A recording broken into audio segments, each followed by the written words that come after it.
Greetings, my fellow freedom lovers and sovereign thinkers. Thank you for tuning in to the LL3 podcast. My name is Craig, transmitting from the beautiful Swampy Mangrove, South Florida. And today's date is Wednesday, July 3rd, 2019. So let us begin.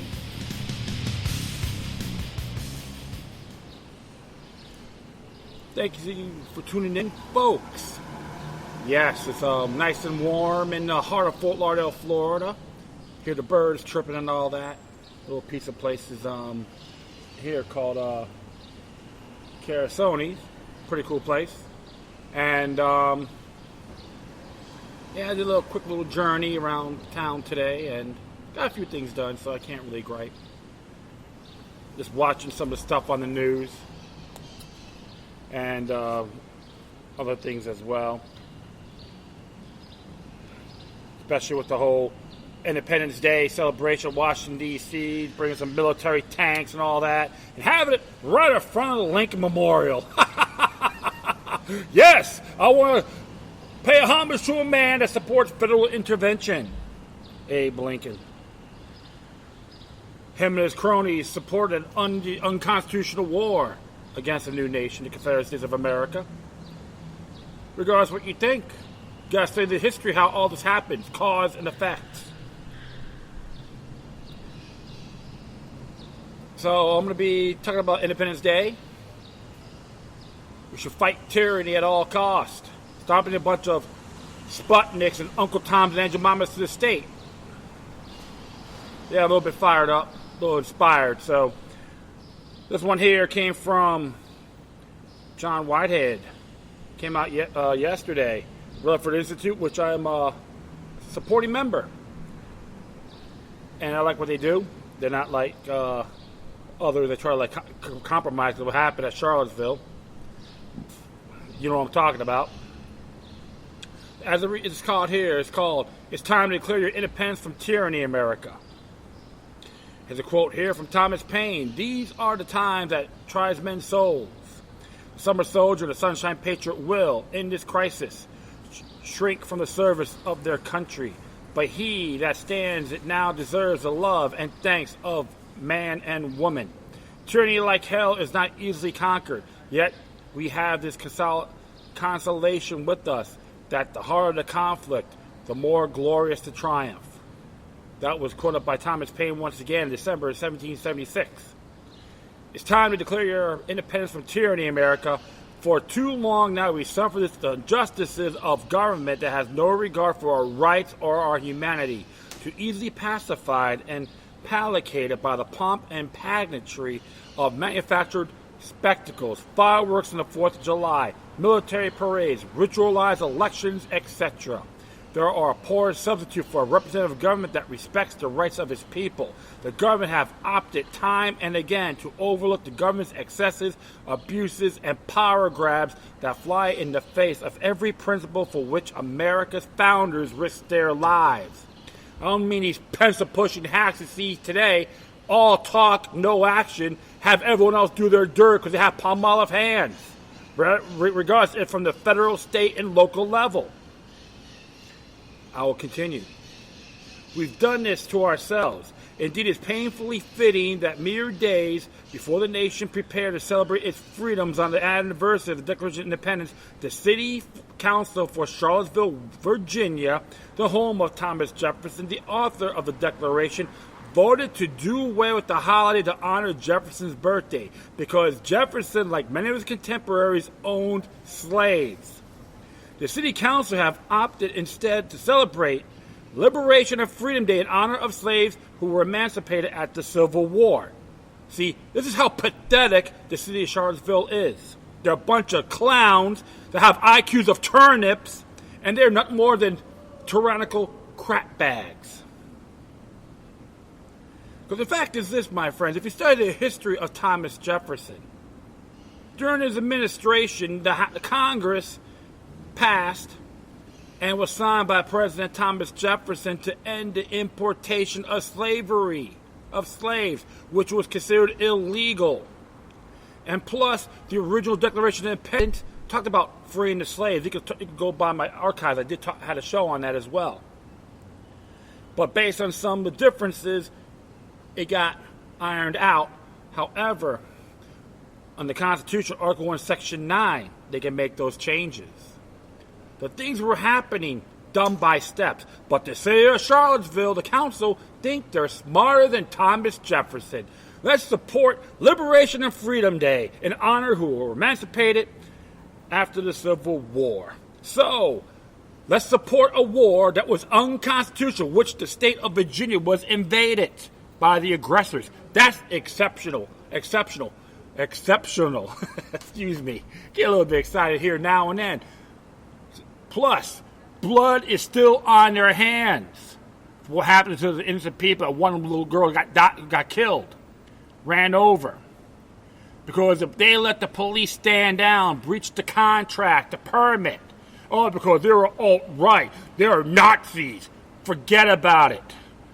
Blood is on their hands. They're nothing more than tyrannical stooges. Prove me wrong, folks, if you dare. Defend these people at the city of Charlottesville. I dare you. You can contact me anytime. I want your correspondences. Prove me wrong, okay? I'll continue on. I know I'm digressing here. This is what we have been reduced to. Bureaucrats dithering our meaningless travestilities while the government goose steps all over our freedoms. Too often we pay lip service to those freedoms, yet they did not come about by happenstance. They were hard won through sheer determination, suffering, and sacrifice by thousands of patriotic Americans who not only believed in the cause of freedom, but also had to intestinal fortitude to act on that belief. The success of the American Revolution owes much to these men and women. In standing up to the British Empire and speaking out against oppressive regime, they exemplify courage in the face of what seemed like an overwhelming foe. Indeed, imagine living in a country where armed soldiers crash through doors to arrest and imprison citizens merely for criticizing their government officials. Imagine that in this very same country you're watched all the time, and if you look at even a little bit suspicious, the police stop and frisk you or pull you over to search on an off chance you're doing something illegal. Keep in mind that if you have a firearm of any kind or anything that resembles a firearm while in this country, you may get arrested and, in some circumstances, shot by police. If you're thinking this sounds like America today, you wouldn't be far wrong. However, the scenario described above took place more than 200 years ago, and the American colonists suffered under Great Britain's version of an early police state. It was only when colonists finally got fed up with being silenced, censored, searched, frisked, threatened, and arrested that they finally revolted against the tyrant's fetters. No document better states their grievances than the Declaration of Independence drafted by Thomas Jefferson. And they want to get rid of Thomas Jefferson's birthday in Charlottesville. Meek and pathetic, rectified jerk-offs. So I'm going to continue on here. A document seething with outrage over a government which has betrayed its citizens. The Declaration of Independence was signed on July 4, 1776 by 56 men who laid everything on the line, pledged all our lives and fortunes and our sacred honor, because they believe in the radical idea that all people are created to be free. Labeled traitors, these men were charged with treason, a crime punishable by death. For some, their acts of rebellion will cost them their homes and their fortunes. For others, it will be the ultimate price, their lives. Yet even knowing the heavy price they might have to pay, these men dared to speak up when silence could not be tolerated. Even after they had won their independence from Great Britain, these new Americans worked to ensure that the rights that they had risked their lives to secure will remain secure for future generations. The result are Bill of Rights and the first 10 amendments to the Constitution. Imagine the shock and the outrage these 56 men would feel when they were to discover that 243 years later, the government they had risked their lives to curate and transform into a militaristic police state in which exercising one's freedom at a minimum, merely questioning a government agent, is often viewed as a flagrant act of defiance. In fact, had the Declaration of Independence been written today, it would have rendered its signers extremists or terrorists. resulting in them being placed on a government watch list targeted for surveillance of their activities and correspondence, and potentially arrested, held indefinitely, stripped of their rights, and labeled enemy combatants. The danger is real. We could certainly use some of that revolutionary outrage today. Certainly we would well to reclaim the revolutionary spirit of our ancestors and remember what drove them to such drastic measures in the first place. Then again, perhaps what we need to do is declare independence from the tyranny of the American police state. It's not a radical idea. It has been done before. The Declaration of Independence speaks volumes about the abuses suffered by early Americans at the hands of the British police state. Read the Declaration of Independence again and ask yourself if the list of complaints tallied by Jefferson don't bear a startling resemblance to the abuses we the people are suffering at the hands of the American police state. If you find a purple prose, used by the founders, hearts to decipher. Here's my translation of what the Declaration of Independence would look like and sound like if it were written in modern vernacular. There comes a time when the populace must stand united and say enough's enough to the government's abuses, even if it means getting rid of the political parties in power. Believing that we the people have a natural divine right to direct our own lives. Here are truths about the people of the power of the people, and how we arrive at the decision to sever our ties to the government. All people are created equal. All people possess certain innate rights, with no government or agency or individual can take away from them.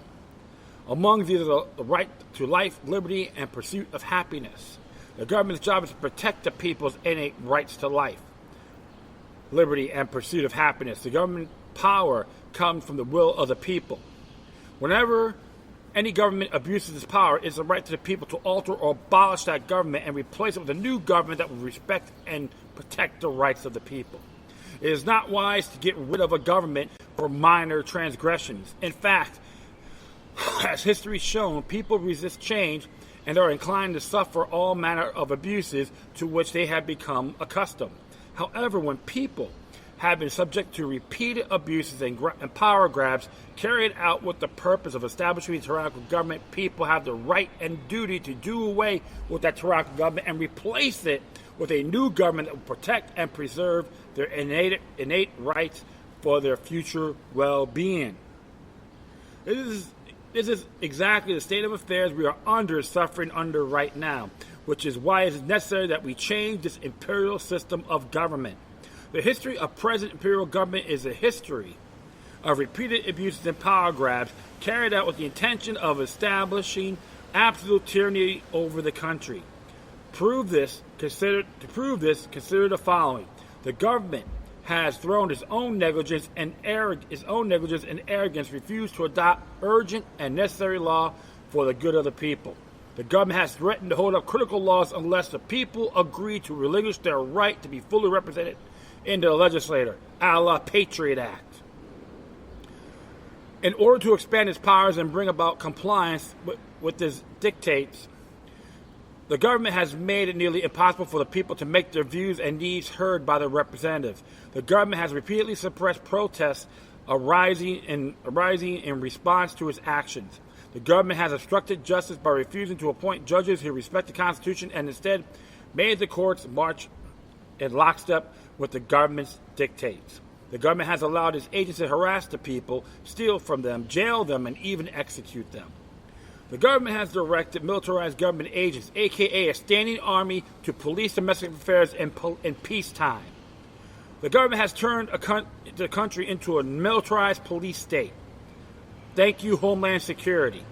The government has conspired to undermine the rule of law and the Constitution in order to expand its own powers. The government has allowed its militarized police to invade our homes and inflict violence on homeowners. Good example, look what happened at, what's that place, Watertown, Massachusetts, after the Boston bombing, when you saw a bunch of men in military garb, guns blazing, aiming at women and children, going in their homes without any warrants. That's right. And people say, Boston strong. Many of them up in Boston think that's a big slap in the face. I know one thing for sure. Paul Revere is rolling in his grave. on that horrific event. Continue on here. The government has failed to hold its agents accountable for wrongdoing and the murder under the guise of qualified immunity. The government has jeopardized our international trade agreements. The government has overtaxed us without our permission. The government has denied us due process and the right to a fair trial. The government has engaged in extraordinary rendition. The government has continued to expand its military empire in collision with its corporate partners in crime and occupy foreign nations. The government has eroded fundamental legal protections to destabilize the structure of government. The government has not only declared its federal powers superior to those of the states, but has also asserted its sovereign power over the rights of we the people. But we do have nullification, so all you folks out there better learn, educate, and think about it. The past is today's greatest teacher, my friends. So they want you to believe they could all their actions supersede the states and you guys. Hell no. Stop assuming. It's all garbage. All right? I'm going to continue on here. The government has seized to protect the people instead of wage a domestic war against the people. The government has plundered our seas, ravaged our coasts, and destroyed the lives of the people. The government has employed private contractors and mercenaries to carry out acts of death, desolation, and tyranny totally unworthy of a civilized nation. The government, through its political propaganda, has pitted its citizens against each other. The government has stirred up civil unrest and laid the groundwork for martial law. Repeatedly, we have asked the government to cease its abuses. Each time the government has responded with more abuse. An imperial ruler who acts like a tyrant is not fit to govern a free people. We have repeatedly sounded the alarm to our fellow citizens about the government's abuses. We have warned them about the government's power grabs. We have appealed to their sense of justice. We have reminded them of our common bonds. They have rejected our plea of justice and brotherhood. They are equally at fault for the injustices being carried out by the government. Thus, for the reasons mentioned above, we the people of the United States of America declare ourselves free from the chains of an abusive government. Relying on God's protection, we pledge to stand by this Declaration of Independence with our lives, our fortunes, and our honor. That was 243 years ago. If years since early Americans first declared and eventually won their independence from Great Britain, we, the decadents of those revolutionary patriots, have through our inaction and complacency somehow managed to work ourselves right back under the tyrant's thumb. Only this time the tyrant is the one of our making, the American police state. The abuses meted out by an imperial government and endured by the American people have not ended. They have merely evolved. We the people are still being robbed blind by the government of thieves. We are still being taken advantage of by governments of scoundrels, idiots, and monsters. We are still being locked up by a government of greedy jailers. We are still being spied on by a government of peeping Toms. We are still being ravaged by a government of ruffians, rapists, and killers. We are still being forced to surrender our freedoms and those of our children to a government of extortionists, money launderers, and corporate pirates. And we are still being held at gunpoint at a government of soldiers, standing army in the form of militarized police. Given the fact that we are a relatively young nation, it hasn't been taking very long for an authoritarian regime to creep into power. Unfortunately, the bipartisan coup that laid siege to our nation did not happen overnight. It snuck in under our radar, hiding behind the guises of national security, the war on drugs, the war on terror, the war on immigration, political correctness, hate crimes, and the host of other official-sounding programs aimed at expanding the government's power at the expense of individual freedoms. The building blocks for the bleak future were just now getting a foretaste of police shootings of unarmed citizens, profit-driven prisons, weapons of compliance, a wall-to-wall civilian state, pre-crime programs, a suspect society, school-to-prison pipelines, militarized police, over-criminalization, SWAT team raids, endless wars, etc. We're put in place by government officials we trusted to look out for our best interest, and by Americans who failed to heed James Madison's warning to, quote, take alarm at the first experiment on our liberties, unquote. In doing so, we compromise our principles, negotiate our rights, and allow the rule of law to be rendered irrelevant. That means everyone became dumbed down, illiterate. As long as my team is winning, as long as I got my sports, I'm free. Respect the flag. We gotta respect the flag. Remember, Donald Trump said, you gotta respect the flag. When you got politicians, including members of the cabinet, symbolically desecrating the flag, there's no such thing as exceptionalism. Okay, President Trump, and all you worshipers out there as well, is just an example. And I'm not here to pick on you guys. You got good folks in there to support the man, which is fine, but you gotta look at the fine print. And I'm not here to go bashing him completely, but I'm critical at times. This time I'll commend him. People heard my show enough times, they know exactly where I'm coming from. But let's give you an example. All right, there's knowing how long will it take to undo the damage wrought by government corruption, corporate greed, militarization, and a nation of apathetic, gullible sheep. The problem we are facing will not be fixed overnight. That is a grim reality with which we must contend. That's why we believe in the 10th Amendment, my friends. Nullification is a natural remedy. I'll continue on here. Frankly, I make this clear in my book, Battlefield America, The War on the American People. We may see no relief from the police state in my lifetime or several generations to come. That does not mean we should give up or give in or tune out. Remember, there is a price to be paid for remaining silent in the face of injustice. That price is tyranny. As Edmund Burke, 18th century British statesman, author who supported American colonists, warned, quote, the only thing necessary for the triumph of evil is for good men to do nothing, unquote. And that's true, my friends. We have these obligations. That's why vigilance is our nature when it comes to tyranny. Never trusting the government is our culture, our heritage. Not the other way around. Don't get me wrong, there's even naturalized citizens are saying, wait a minute. You can't trust these bastards. You can't trust the government, period. That's why I left over there. I left the country I was in to get out of it, and I come here, and I see that, and they try to bring the same garbage here. Different package? Absolutely. It's unacceptable. You gotta think about this, my friends.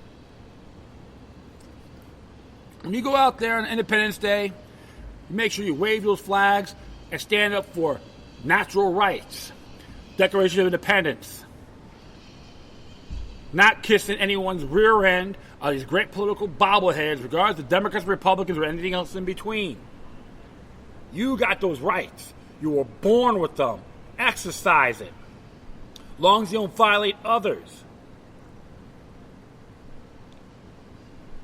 If people don't like it, they can get the hell out. Go contaminate space somewhere else. Tired of these crybabies out around here at times. Oh, I hate America, so leave. You want to be the wuss? Get out. I don't care if you're male or female or whiter than me. It doesn't matter. I support a republic, not a corporation nor an empire. Even Thomas Jefferson warned us about this a long time ago too. They want to get rid of his city holiday. How pathetic! Hey, you people in Charlottesville, you call these vultures out.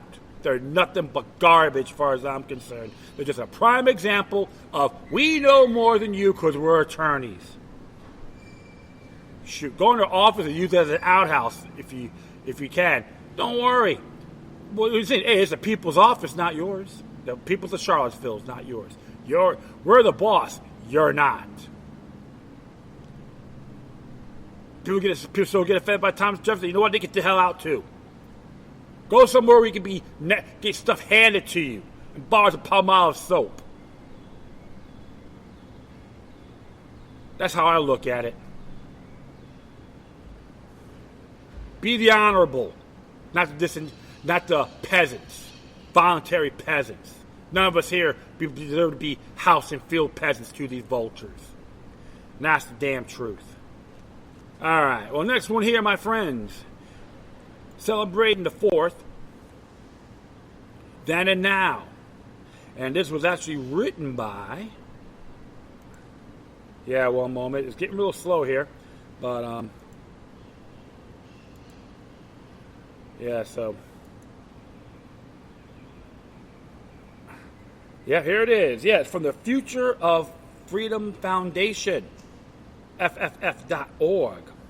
Celebrating the 4th Then and Now by Jacob C. G. Hornberger, which he's the president.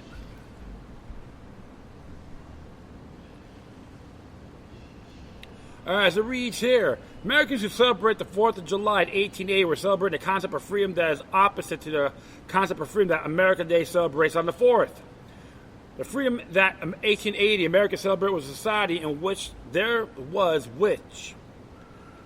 no income taxation, no mandatory charity, no government management or regulation of economic activity, no immigration controls, no systems of public, i.e. government schooling, no Federal Reserve System, no paper money, no punishment for drug offenses, and no Pentagon, CIA, or NSA, no wars in faraway lands, no secret surveillance, no torture, no assassination, and no indefinite detention. Freedom that Americans today celebrate is one in which there is Social Security, Medicare, education grants, farm subsidies, and other mandatory charity programs, government management and regulation of economic activity, immigration controls, public, i.e. government schooling, the Federal Reserve, paper money, punishment for possessing, distributing, or ingesting unapproved substances, a massive military establishment consisting of the Pentagon, the CIA, the NSA, and forever wars, secret surveillance, torture, assassination, and indefinite detention. God bless the New World Order, right? Thing about that. Two opposite systems, and yet people under both systems celebrating their freedom. Something that's clearly not right with this picture. The Declaration of Independence set forth for the idea all people have been endowed by nature and the Creator with certain unalienable rights. That is, the rights that cannot be taken away or destroyed by anyone, including one's own government. In fact, the Declaration points out the purpose of government is to protect and exercise these rights, not infringe upon or destroy them. The Constitution was brought into existence. The federal government should be viewed in light of the principles enunciated in the Declaration of Independence. We are all aware, of course, that the Constitution permitted the continuation of slavery, which is the most massive violation of freedom imaginable. There were also other violations of liberty. Notwithstanding with such exceptions, however, the framers were striving to achieve a society that reflected values in the Declaration. There is one where people are free and where government's purpose is to protect that freedom. This was the idea of limited government. The framers could have used the Constitution to call into existence a government whose powers were omnipotent and in which federal officials would simply be trusted to do the right thing, with the aim of taking care of the citizenry and keeping them safe and secure. They didn't do that. They said, here the federal government, and here are its few but limited powers. Why are the framers so intent on emphasizing the limited nature of the federal government as outlined in the Constitution? Because they knew that the American people would never accept anything less.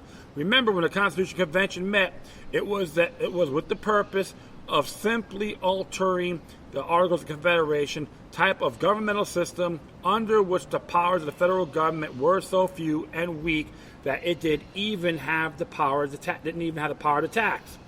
That's why the American people wanted it. A strong federal government was the last thing they desired. Why? Because they agreed with the principles enunciated of the Declaration. They knew that a strong federal government would end up destroying their lives, liberty, property, and pursuit of happiness. Instead of modifying the Articles, the Constitutional Convention proposed a different form of government structure, one in which the federal government would have the power to tax. Americans were extremely leery. Why? Because they were convinced that people own government, not foreign regimes. It is the biggest threat to people's freedoms and well-being. The last thing they wanted, after successfully taking up arms against their own government in 1776, the British government, was another government that would just become as tyrannical. That's why the framers saw the Constitution as a charter that was bringing into existence a government with very limited powers. Americans went along with the idea, but only on the condition that the Constitution be immediately amended to expressly prohibit federal officials from destroying their natural, God-given rights, including freedom of speech, freedom of the press, freedom of the religion, the right to keep and bear arms, and others. Hopefully all you Kamala Harris and all you Democrat worshippers that want your candidate to win, become the commander-in-chief, will get a damn clue.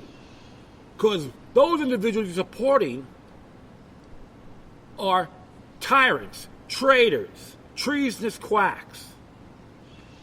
Many of them. Most of them. I'll be very fair. And don't get me wrong, fellow Republicans have the same elements but a different package. Okay? So I won't be partisan biased on this. I get all tyrants equally. Why they feel they need to expressly restrict federal officials from doing such things. Because they were certain that federal officials would end up doing those sorts of things if they weren't expressly restricted from doing them. They also restricted the feds from killing anyone, including foreigners, without due process of law, which meant a trial and the right to be heard. They also restricted powers of the feds to search persons, homes, or businesses. They expressly guarantee such things as a trial by jury, right to counsel, and right to confront witnesses. Why did they feel the need to detail such protections? Because they were certain that the feds would do such things if they were not expressly restricted from doing them. The society that Americans brought into existence, notwithstanding slavery and other violations, reflected their belief in the principle of the Declaration.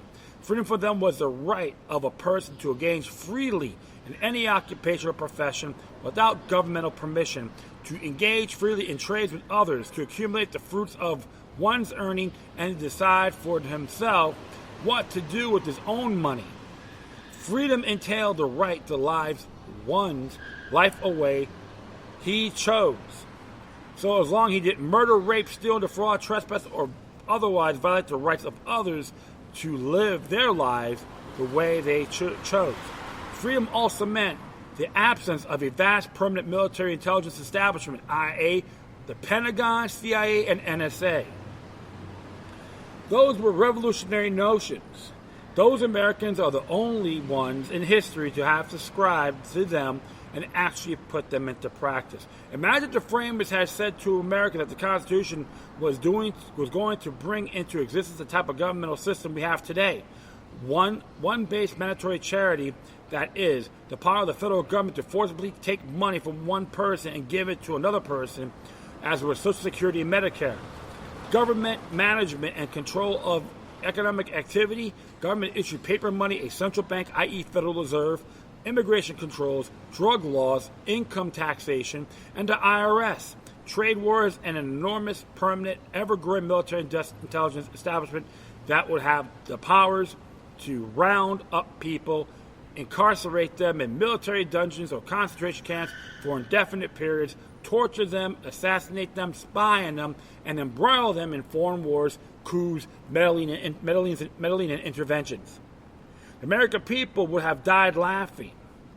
They would have thought it was a joke. They would have tarred and feathered the framers and give them the boot.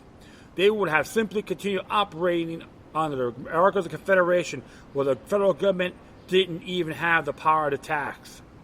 Why would our American ancestors have chosen to reject the type of governmental system Americans today celebrate as freedom?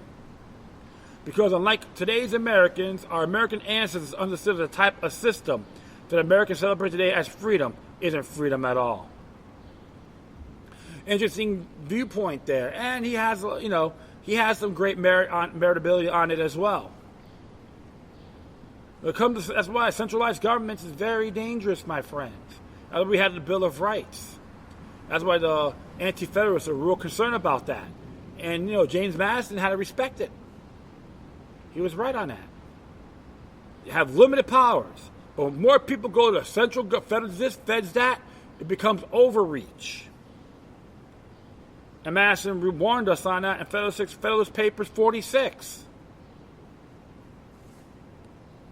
But we're being conditioned that the feds know best. They supersede everyone. That's null and void, my friends. Definitely anti-10th Amendment.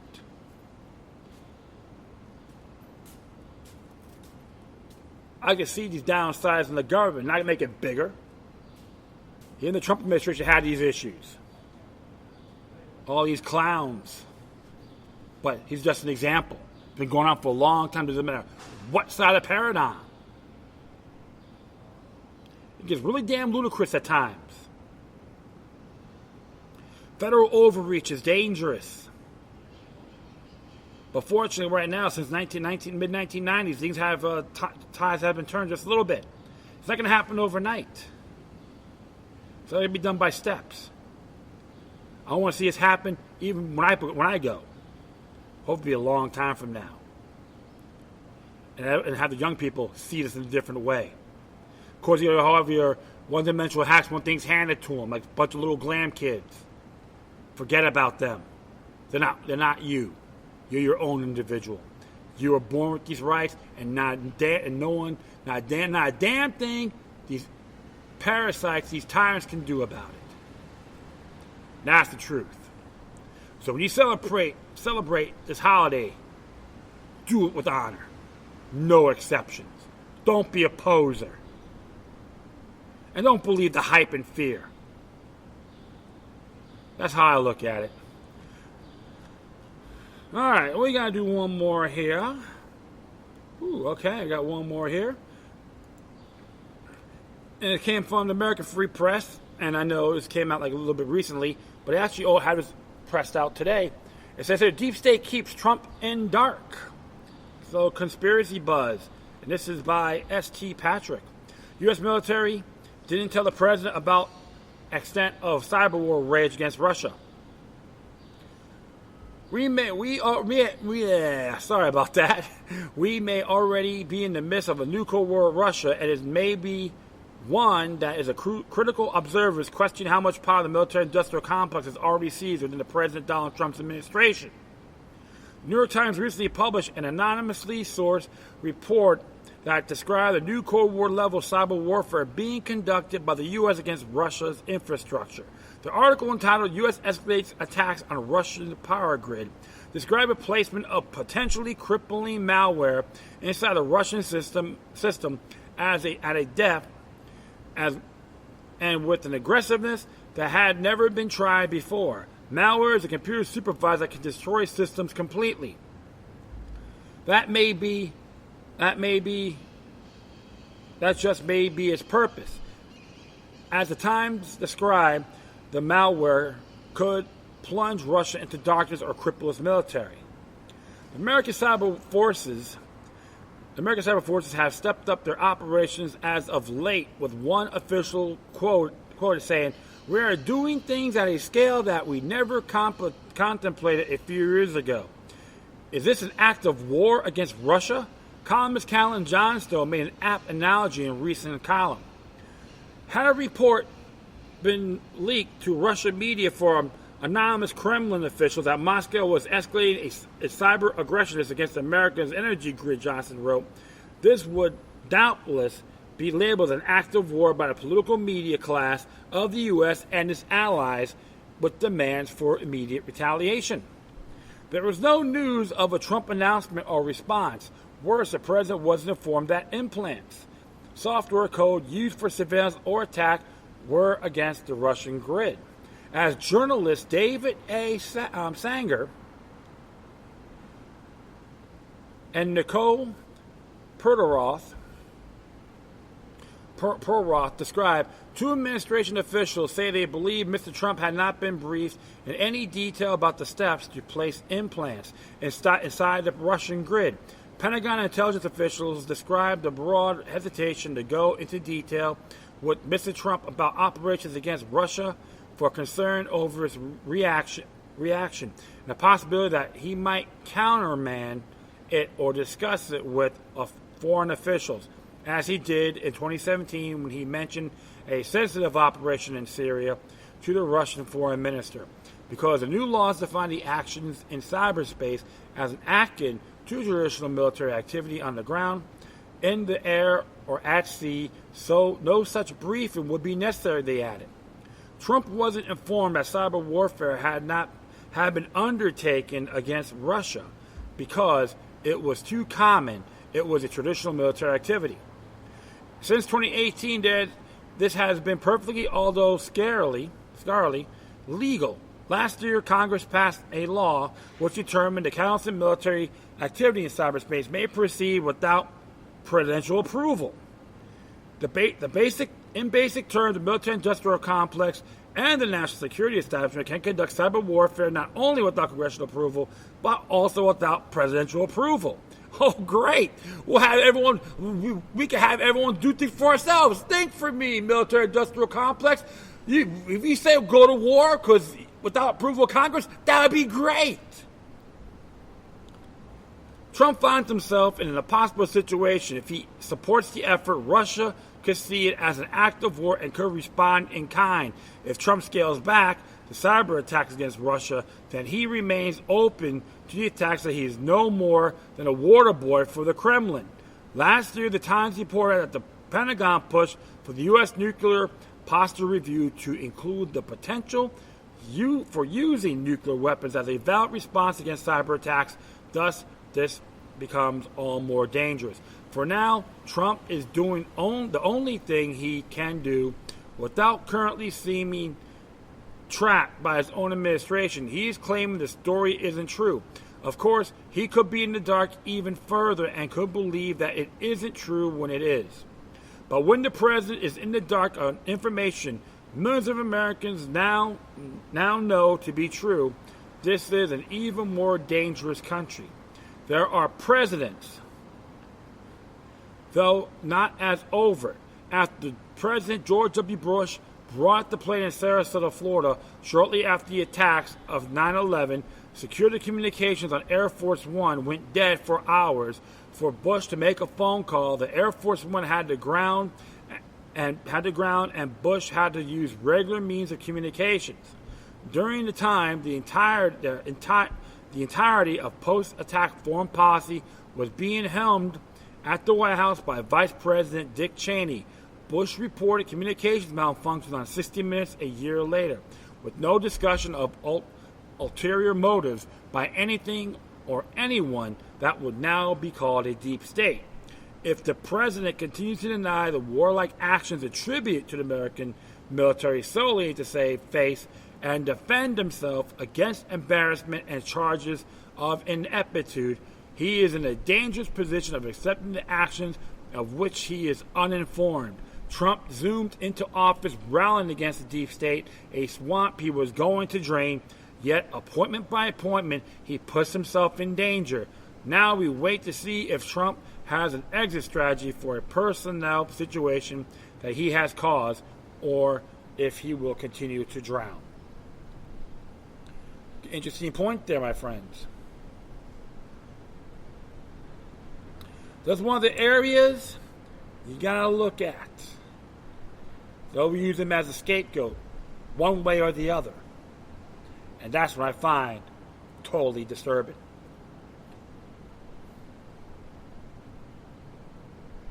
So the Trump supporters out there better start looking at this as well.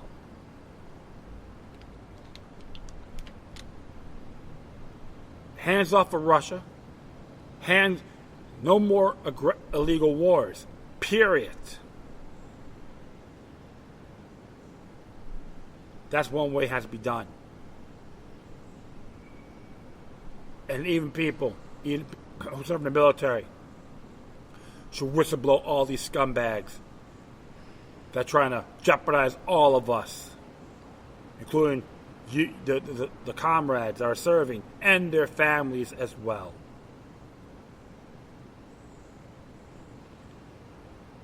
Always question authority, folks. That is our heritage in the United States. May our contemporaries pursue it. And that is it. I'd like to thank everyone for listening. Plus, feel free to download and share us throughout your social media networks. If you have any questions, comments, or may send something that's interesting and want to check out, whatever you do, please send your correspondence with decorum. Plus, I'll be leaving all of my footnotes on this episode social media sites, and email addresses on my Spreaker page. Once again, thank you for your time, but always remember that the demoniac resistance is healthy for the soul and can liberate humanity. Until next time, take care of yourselves, keep on spreading love, and may your guardian spirits be with you. And all you folks, be safe out there.